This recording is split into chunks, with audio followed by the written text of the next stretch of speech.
Hello, welcome to our project presentation with the topic Diabetes Detection using Decision Tree. Our group has two members, Trần, Viết, Tùng, and me, Mai Thái Vũ. Our presentation consists of four main parts: the reason for choosing this project, practical applications of the project in real life, explanation of the technologies used in the project, and the entire process of the program's operation. Now, let's get started. For the first part, our reason for choosing this topic is based on the urgent need of preventing diabetes, a very common disease in our modern lives today. The dramatic rise in the number of diabetes cases in recent years has become a global concern, affecting the well-being of hundreds of millions of people. Understanding the need for a quick, simple, and less costly method of early diabetes diagnosis for patients and medical facilities, we wanted to create a program that is able to fulfill these goals and also being very simple and easy to understand by any users. In order to complete our program, we decided to put into practice the application of Decision Tree.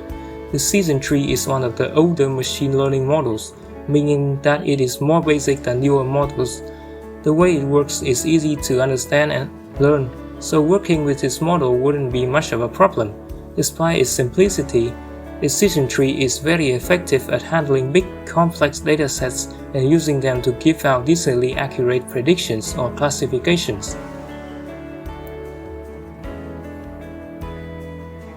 The main purpose of this project is using the Decision Tree model to create a quick, simple, and precise diabetes diagnosis program. But the potential of the project is much bigger than that. It doesn't necessarily just predict diabetes. If the model is given new datasets to be trained, it can predict other health issues as well. Users can enter their health status, symptoms, and the model will predict if they have a fever, cancer, or if they are pregnant. As the normal diagnoses at hospital today are not 100% correct, they only have a high chance of being true.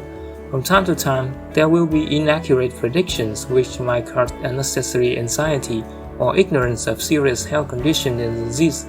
But having a program like this is very useful, as it gives people a convenient way of diagnosing. People can check if they may have any health issues at home, and if the results return positive, they are advised to go to hospitals or health institutes for actual diagnosis.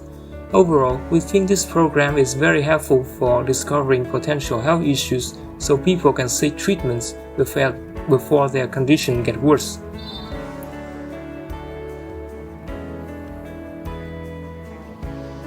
This project focuses on the use of the Decision Tree model to make predictions. The goal of the model is to create a binary tree that predicts whether or not a person has diabetes, and the final answer will be yes or no. To create a Decision Tree model, we must first give it a training dataset, so it can learn how different attribute values will affect the final prediction and build a binary tree.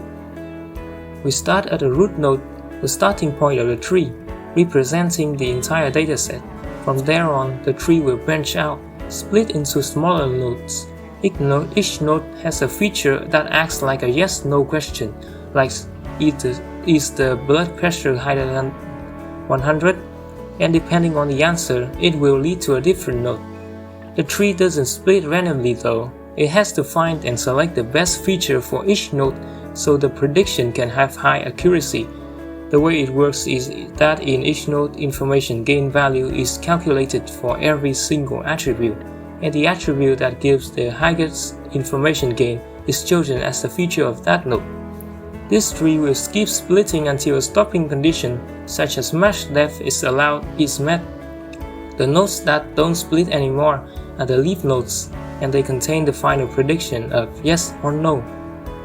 When the tree is finished being built, we can use it to predict if a person has diabetes through the data of their health condition. Starting from the root node, we use that data to answer the question of each internal node. After going through a series of questions, we will reach the end, where we find out if the final answer is yes or no, that this person has diabetes or not.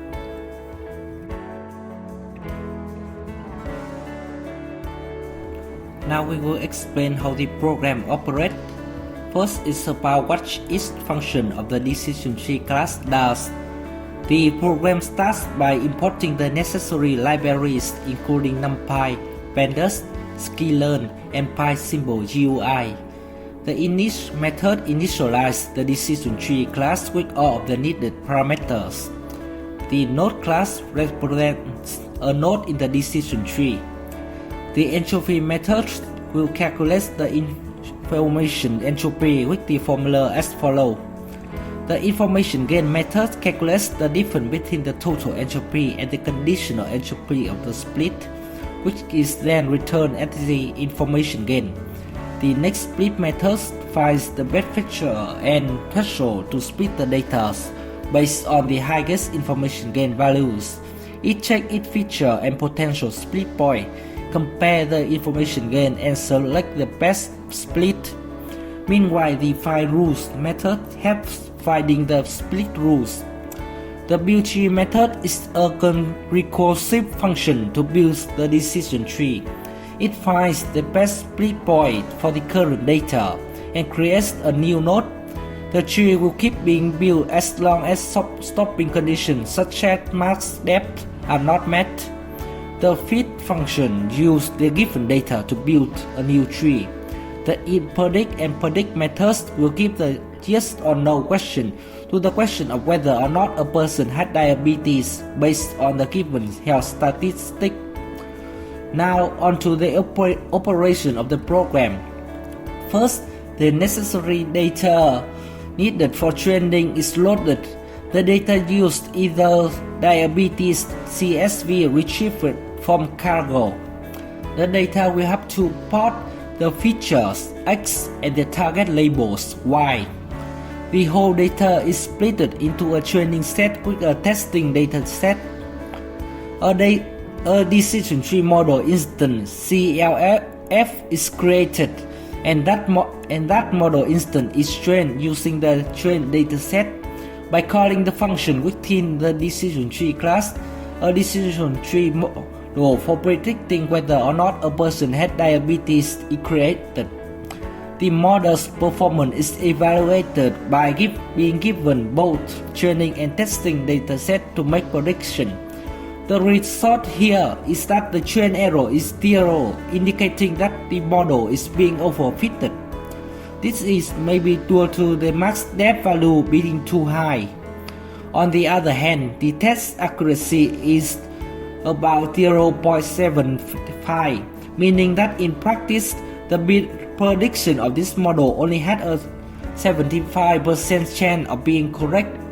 The rest of the code is to create a basic interface with the help of PySymple GUI. Now, in this interface, user can enter his or her health statistics in the white box and click on the predict button. The program could make prediction based on the statistics and display the result of whether or not they may have diabetes on the interface. Now we will show to you a demonstration of how our program works. You can see the train accuracy and test accuracy right here. And now in the interface, user can enter his or her health details. Now I will use the health statistic of a person who has diabetes just for demonstration.